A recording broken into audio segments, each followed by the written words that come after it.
With Luke's return, this sets a whole new storyline and precedent going forwards. With The Mandalorian Season 2 now complete, what can we expect? Grogu went off with Luke, or in other words, one half of the show's main star separated from the other half. Din and Bo are in this awkward friendship state where she resents him for beating Gideon after she asked him to leave him for her. They'll have to figure themselves out and who the true ruler of Mandalore will be, because as of right now, it's Din Djarin.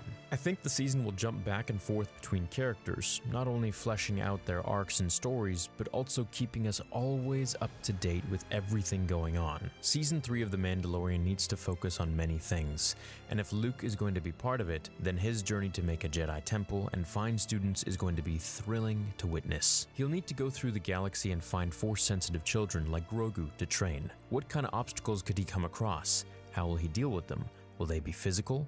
Will he fight another Sith, perhaps? A fallen Jedi? Or will they be emotional? Will it be one of his students who dies, or perhaps turns to the dark side? And no, I'm not talking about the sequels. This is about 20 years or so before all that. Grogu. My theory is we won't see him with Din for a long time. My guess is it'll be at least a few seasons. The tension of the dynamic father and son relationship that Din and the child have is something that will keep fans constantly emotional for them to see one another again. And the longer we don't see them, the tighter the elastic band stretches. I think season 3 will be a lot like Game of Thrones, in the sense that we will jump from character to character. One episode could show them all, while another will show Din's journey to Mandalore. Luke training Grogu, Luke building his Jedi temple, Bo-Katan fighting Din perhaps for the saber, or maybe a larger threat, like the Empire is still on Mandalore and they have to team up. Luke introduces Grogu to Ben Solo, Ahsoka, Sabine and Ezra, Gideon in jail, Cara Dune and Karga, Luke fighting Snoke, perhaps like he did in the comics, or another Sith or Darkseid user to enter the scene. We do know that Snoke had an apprentice before Kylo, so will this season or season after that show these characters and flesh them all out, taking us through possible time jumps even. We know Ahsoka will get her own show, and I think this is where we could see cameos of these characters in The Mandalorian. I think Boba, Ahsoka, and Luke, if he gets his own show, and I hope he does, could all come in and out of The Mandalorian. You know, like, that's where they all meet up and meet back together again. We'll see scenes and places in the show which would make us remember what just happened in the Boba show, or in the Rangers of the New Republic show, but perhaps years ago, or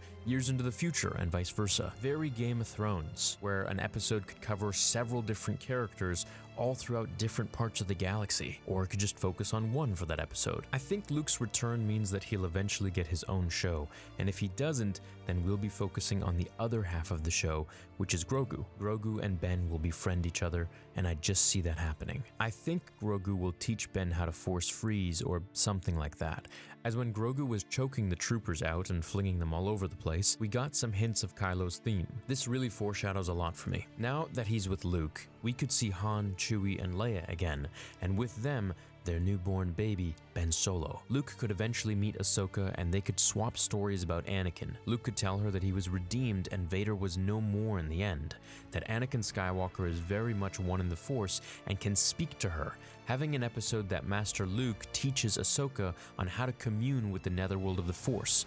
Remember, not everyone can do this. Like Yoda said to Obi-Wan, "How to commune with him, I will teach you." Luke could become the Jedi Master we all know he became in Legends, and I would personally like to see them just continue his story and completely ignore the sequels. Sure, they have Snoke, sure, they have baby Ben Solo, but they can write the characters properly, methodically, with a concrete outline and by keeping one consistent vision, which can be achieved by having the same writer on the project, and that being Jon Favreau, with Dave Filoni's guidance and aid wherever he'd need it, should he need it, which I'm sure he would. I mean, it's Dave Filoni. Jon Favreau has a good understanding of how much training Force users need in order for their skills to be developed. And of course, Dave Filoni knows firsthand from George Lucas. Ahsoka in the show says to wield the Force takes a great deal of training and discipline. Luke says he is strong in the Force, meaning Grogu, but talent without training is nothing. These are the fundamentals of what it takes to become a powerful Force user. Jedi or Sith, it doesn't matter. Both require extremely hard work. This is relatable to life, and of course, Star Wars. as every great Jedi like Luke and Anakin suffered and put in their dues to become as powerful as they did. They failed time and time again, just like we in life fail, only to learn from our mistakes and become better. No one starts out perfect and ends perfect. Now, with Luke having segments in Season 3 or even getting his own spin-off show, will he have any kind of conflict, as powerful as he is? I think the beauty behind Luke is that he was this rampant, impatient, whiny farm boy who turned into a calm and collected and emotionally balanced Jedi Master. Luke will need to face a conflict as big as himself in the next season, or the one after that. Could this be Thrawn?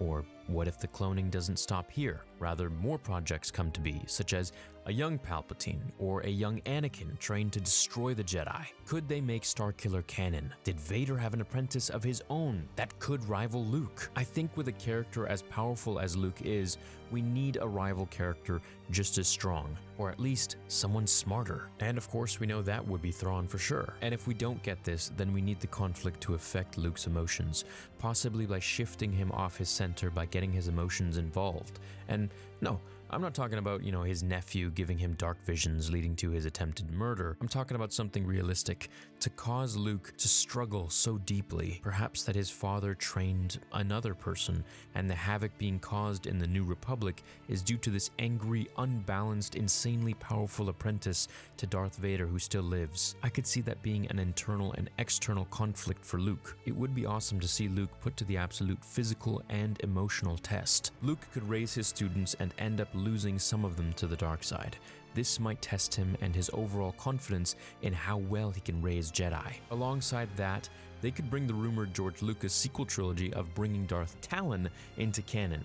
Darth Maul's dead now, so he can't be part of this, but maybe Thrawn and Darth Talon could be the next big bads. Now, she is a Twi'lek Sith, and in the proposed George Lucas sequel trilogy treatment, she was supposed to be the one to give him a real hard time, along with Darth Maul. We could get the Empire comics where a young Palpatine in his prime was created and fought Luke at this point. How cool would it be if a young actor like, let's say, Matt Smith came to play a younger Palpatine and fought Luke in his prime? Luke would eventually kill him, and that would maybe do something to him, or his soul could go off in the galaxy, who knows? That's not for me to decide, but I think it would be awesome they could bring a lot of these different villains into the storyline somehow. Luke's entrance into The Mandalorian wasn't the last, with him taking the second biggest or arguably first biggest character, Grogu, Baby Yoda, depends how you look at it, off into another storyline where we'll figure out how we can train the child and just what he'll learn from him. Maybe he'll learn that Grogu was spared by Anakin during Order 66,